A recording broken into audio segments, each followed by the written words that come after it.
Everybody. So this week's book is Atomic Habits.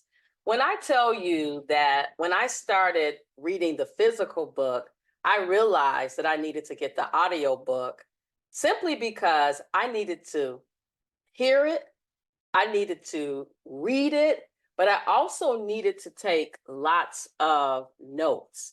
And one of the things that I do, and you can kind of see some of my content highlighted, one of the things that I do is ensure that I walk away with something. And I personally have learned more from reading books than I did in my entire academic journey. When I was younger, my father used to take us to Chicago Public Library to read books. So, as a person who was told that they had trouble with reading comprehension, I enjoyed this journey where I can comprehend what I'm reading. I can apply what I'm reading. I'm learning faster than I'm growing so that when I get to a place where I need to use the tools that I learned in the book, I can just pull them right off my tool belt. So here are my 5 growth moments from this particular book. Number one is the power of those little bitty tiny changes.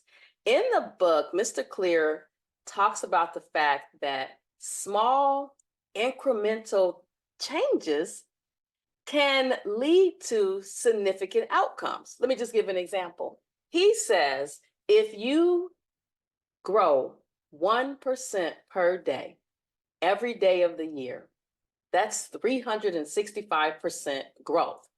And only you know what areas you need to grow in. I'm going to give you a QR code to scan my list of books. You may find something on there that appeals to your emotions, where you are today, what you want to work on. So, why does this approach work?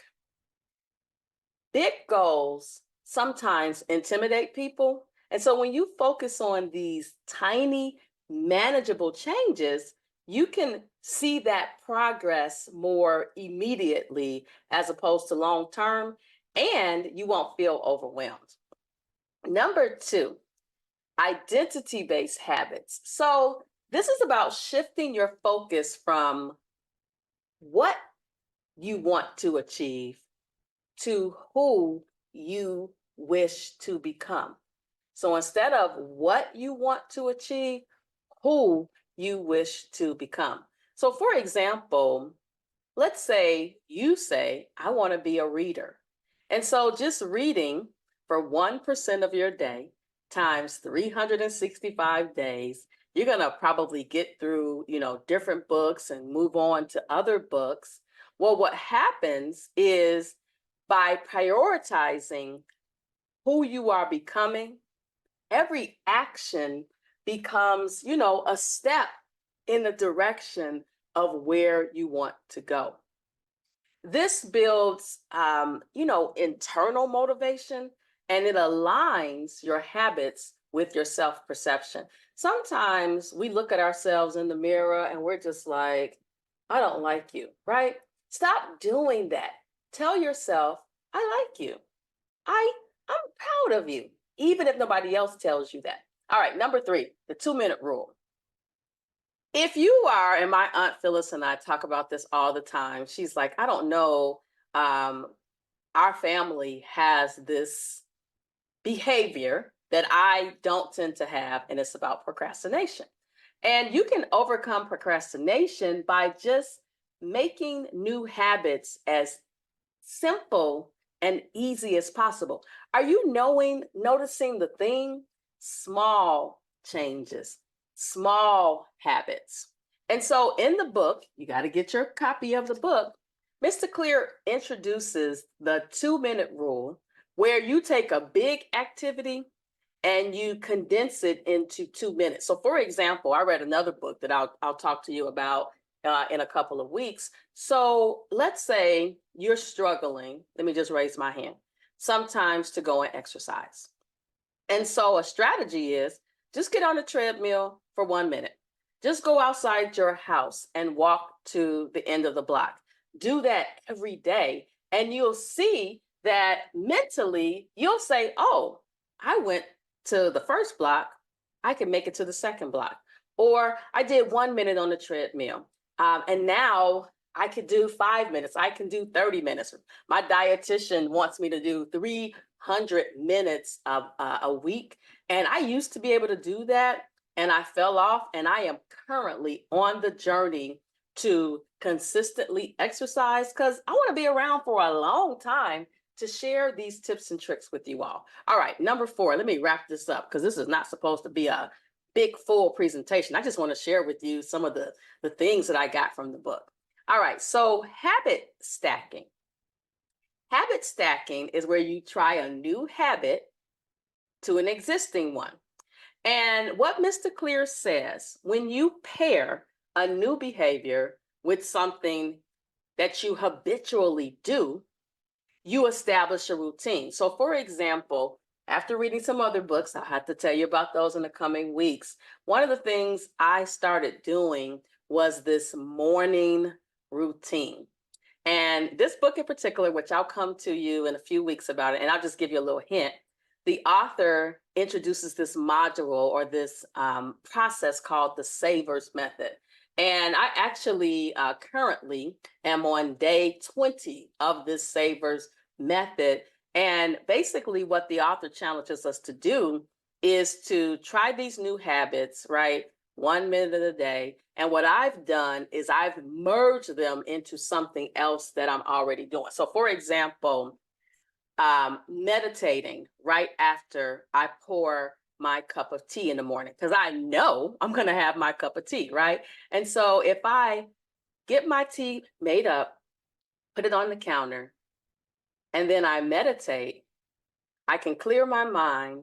There's something that's going to be on the other end that I enjoy, which is drinking my hot tea. Okay. So when you link the new habits to established routines, they leverage the power of the existing ones, making it easy to remember and actually do. All right. Last one, the role of environment in shaping habits. You have to realize the significant impact of your environment on habit formation. Mr. Clear, he advises that you design your environment to make good habits more accessible and bad habits difficult. So let me just, I can probably give 500 examples, right? So we know potato chips are not good for us, right? So not buying potato chips when you go to the grocery store for your weekly, monthly trip, right? And then when you get that craving for chips, and I'm gonna tell you about me. I'm like, I am not leaving out this house to go get chips. However, right, I can place an order on Target and they'll send it to me, but Target requires a $35 minimum. And if I don't have anything else to buy, I'm like, yeah, let me just skip the chips, right? But when you alter your surroundings, what you do is supporting your desired habit. So my habit, my goal, my habits that I'm executing, I want to lose weight, right? Not I want to lose weight. I am losing weight because I get on the scale every week and I can see the change in my numbers, but also my scale is showing my water, muscle, fat, right? The different percentages. And so I'm watching those things happen and I'm making my environment where if I want to treat myself to a snack, I got to leave the house to grab it. And so instead, what I have in the house are, almonds, or it's getting warm here in Chicago. So I'm having my dietitian is probably going to say watermelon. I love watermelon. I grew up on watermelon, but I have bananas and and all of that. All right, guys. Well, this has been my book review of The Atomic Habits by James Clear.